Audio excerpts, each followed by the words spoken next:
안녕하세요 여러분. 새로운 한 주도 주님과 온전히 동행하는 그런 한 주가 되기를 축복합니다. 오늘 본문은 역대하 3장입니다. 솔로몬은 예루살렘 모리아산에 주님의 성전을 짓기 시작하였다. 그곳은 주님께서 그의 아버지 다윗에게 나타나셨던 곳이다.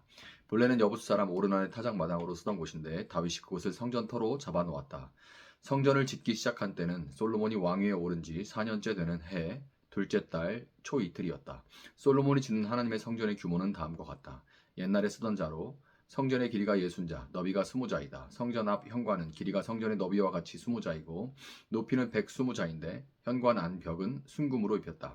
솔로몬은 또 본당 안벽에 잣나무 판자를 대고 순금을 입히고 그 위에 종려나무 가지와 사슬 모양을 새겼다. 그는 보석으로 성전을 꾸며서 화려하게 하였는데 그 금은 바로 와임에서 들여온 금이다. 그는 성전 안에 들보와 문지방과 벽과 문짝에 금박을 입히고 벽에는 그룹들을 아로새겼다. 그는 또 지성소를 지었다.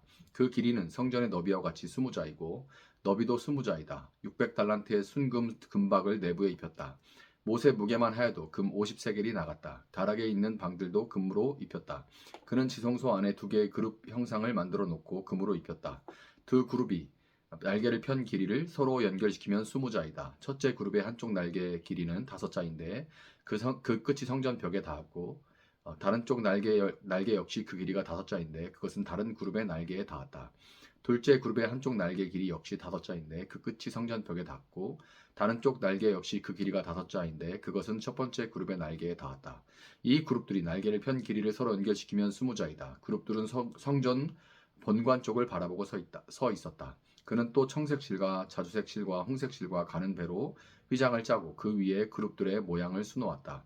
성전 앞에는 높이 35자짜리 기둥들을 세우고 그것들의 꼭대기에는 5자 높이의 기둥머리를 얹었다. 그는 또 목걸이 모양의 사슬을 만들어서 두 기둥 머리에 두르고 성류 모양 100개를 만들어서 그 사슬에 달았다. 이렇게 그는 성전 본관 앞에 두 기둥을 세웠는데 하나는 오른쪽에 하나는 왼쪽에 세웠다. 오른쪽에 세운 것은 야긴이라고 부르고 왼쪽에 세운 것은 보아스라고 불렀다. 아멘. 자, 성전 건축을 위한 준비가 다 마쳐지고 본격적으로 건축이 시작이 됐습니다. 같은 이야기가 열왕기상 6장에 기록이 돼 있어요. 성전을 건축하는 내용이 열왕기상 6장에 기록이 돼 있는데 열왕기상 6장에는 같은 내용이 38절이나 할애가 돼가지고 이 성전 내 외부의 모양을 상세하게 다루고 있습니다. 열왕기상에서는. 그런데 역대기는 그것에 비해서 성전 건축 과정을 다소 요약을 해서 기록을 해놨어요. 열왕기에 비해서 간단하게 기록을 해놨습니다. 아무래도 스가랴 3장 12절을 보면 이런 구절이 있습니다. 첫 성전을 본 나이 많은 제사장들과 레위 사람들과 가문의 우두머리들은 성전 기초가 놓인 것을 보고 크게 통곡하였다. 자, 이 구절에서 볼 수 있듯이 소위 이제 제2성전 수룹바벨 성전 총독이었던 수룹바벨이 지었다 해서 수룹바벨 성전이라고 하는데 이 수룹바벨 성전이라고 불리는 제2차 성전은 솔로몬 성전에 비해서 그 규모나 화려한 면에서 훨씬 미치지 못했기 때문에 그래서 이제 그 성전 기초가 놓이는 걸 보고서 나이가 많아서 전에 솔로몬 성전 1차 성전을 봤던 사람들은 이제 감격스러웠고 감사하면서도 또 한편으로는 옛날을 추억하면서 이제 눈물이 쏟아졌던 거죠. 자, 그래서 이 1차에 비해서 2차 성전이 이렇게 미치지 못하기 때문에 외관상으로 포로에서 귀환한 이 귀한 공동체가 자칫 그 사기가 떨어질까봐 염려했기 때문에 이제 1차 솔로몬 성전 때의 그 외부의 외관상 화려했던 모습은 자세하게 기록을 역대 기자가 일부러 하지 않은 것 같아요. 성전 건축 과정을 요약 기록한 이렇게 좀 줄여가지고 기록한 것에 비해서 역대기 기자는 다른 것을 강조하고 있는데 1절, 본문 1절과 같이 솔로몬이 성전을 건축한 장소를 강조하고 있습니다. 장소를 특별히 모리아산이라는 지명이 부각되고 있죠. 모리아산. 자, 모리아산 유명한 산이죠. 모리아산이 어떤 산입니까? 아브라함이 그 아들 이삭을 잡아서 번제로 하나님 앞에 드리려고 했던 그런 곳이 바로 모리아산입니다. 우리도 아는 아브라함. 유대인이라면 모를 수가 없는 유대인의 시발점이 되는 이 아브라함 그 이야기에서 모리아산의 그 역대기 기자는 살짝 부가적인 설명을 덧붙여요. 뭐냐면 모리아산이라고 적어놓고 그 뒤에 바로 그곳은 주님께서 하나님이 그의 아버지 다윗에게 나타나셨던 곳이다. 본래는 여붓 사람 오르난의 타작 마당으로 쓰던 곳인데 다윗이 그곳을 성전터로 잡아놓았다. 이렇게 부가적인 설명을 살짝 덧붙여 놓습니다. 여붓 사람 오르난의 타작 마당이야. 뭐 등기부 등본을 뭐 떼볼 수는 없지만 그래도 사람들이 여기가 바로 오르난의 타작 마당이라라고 알 수 있지만 솔로몬 건축보다 수백 년이나 앞서 있는 이 아브라함이 칼을 들어서 이삭을 내리치려고 했던 곳은 그 장소가 불분명하죠. 구전으로 뭐 전해 내려오는 정도지 그것이 분명하게 딱 여기가 오르난의 집이 있고 그 앞에 타작마당이 있던 곳이다 이렇게 얘기할 수는 없죠. 그런 식으로 얘기할 수는 없어요.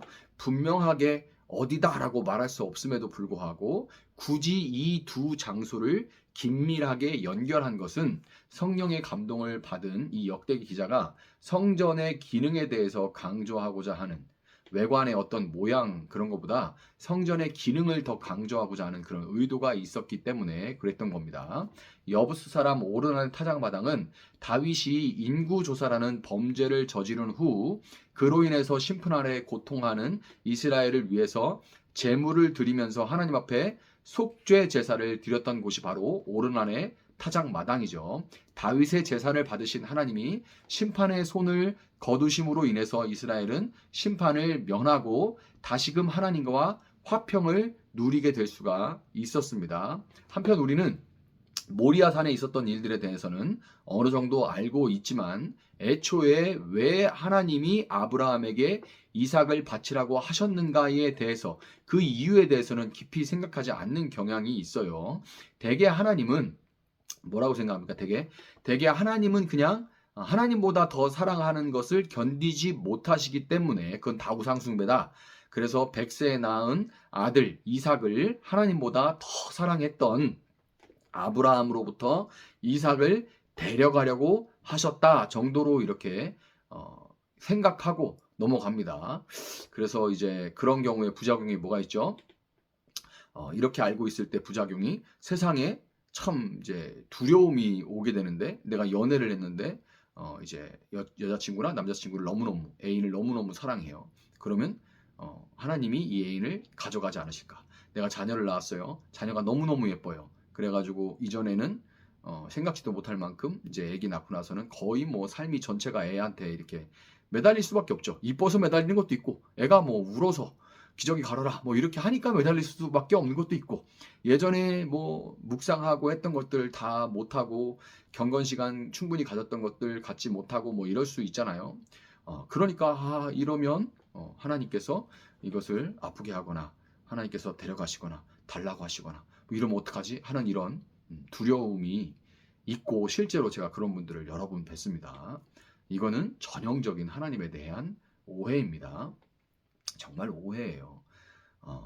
이거는 이제 중동 문화에 대해서 그리고 당시의 배경에 대해서 충분히 연구가 되지 않았을 때의 성경 해석일 뿐이지 지금은 이렇게 해석하는 학자들도 없고 이렇게 설교하시는 목사님들도 이제는 굉장히 드뭅니다. 하나님에 대한 많은 오해를 불러일으키게 되는 그런 성경 해석입니다. 그런 방법은 하나님이 전체를 볼 수 있어야 돼요. 하나님이 이삭을 바치라고 하셨을 때 아브라함이 올 것이 왔다 하면서 굉장히 순응하죠. 그런 순응하는 태도를 보여주는데 그런 태도를 볼 때 아브라함 혼자 존재하는 게 아니라 아브라함도 시대의 자식이고 당시 문화권 안에서 그 문화의 영향권 안에 놓여있던 사람이죠. 그래서 아브라함이 하나님께서 네 독자, 네 아들 이삭을 바쳐라라고 했을 때 그 순응합니다. 믿음이 좋아서 순응하는 것도 있지만 그러나 성경도 없던 시절 아브라함은 뭔가를 얻어내기 위해 뭔가를 바쳐야 하는 전형적인 기브앤테이크 방식의 이방 신들로 둘러싸여 있던 당시의 고대 근동에 다 그런 신들이었습니다.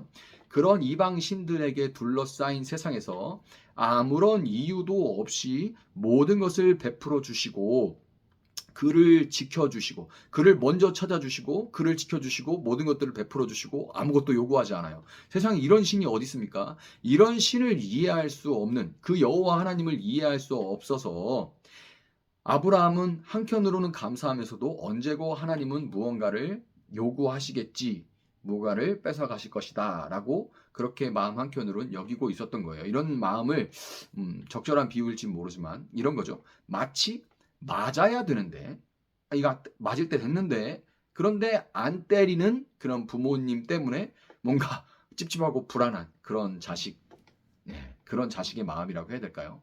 자, 그런 상황에서 자, 이제 올 것이 온 거죠. 독자를 바치라고 했으니 억장이 무너지지만 이제 올 것이 왔구나 하고 체념할 수밖에 없는 거예요. 그런데 잘 아시다시피 하나님은 이삭을 죽이려고 하는 아브라함의 손을 멈추시고 대신 숫 양을 드리게 하셨고, 아브라함은 그 장소를 하나님이 예비하셨다라는 의미의 여호와 이레라고 부릅니다. 그리고 예수님은 이 사건에 대해서 요한복음 8장 56절에서 너희의 조상 아브라함은 나의 날을 보리라고 기대하며 즐거워하였고, 아브라함이 미리 예수님을 하나님이 준비하신, 이름은 모르지만 하나님이 준비한 재물, 그 재물이 올 것이라는 것을 보고 즐거워하였고, 마침내 보고 기뻐하였다. 먼저 믿음으로 봤다는 거죠. 보고 기뻐하였다.